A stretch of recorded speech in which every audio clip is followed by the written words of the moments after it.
আদালতের রায়কে ভয় পায়, এটাও বোঝা যায়। হাসিনা যে আদালতের রায়কে ভয় পায় বোঝা যায়। যদি ভয় নাই পেত তাইলে এই বর্ডারে তো আইসি নিয়ে যান। বর্ডার খালি বাইরে থেকে করে ধরে না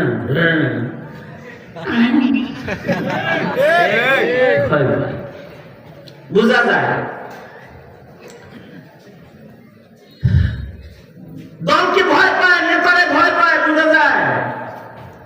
আল্লাহরে ভয় পায়, এটা বুঝাই পারছে না।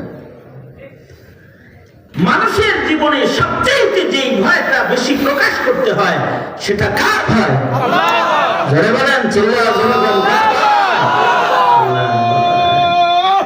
আল্লাহর ভয় যদি প্রকাশ করা হয় তো এই বান্দাটার দোজখ হারাম হয়ে যায়, জাহান্নাম থেকে আল্লাহ পাক মাফ করে দেয় যদি খালি ভয় পায়।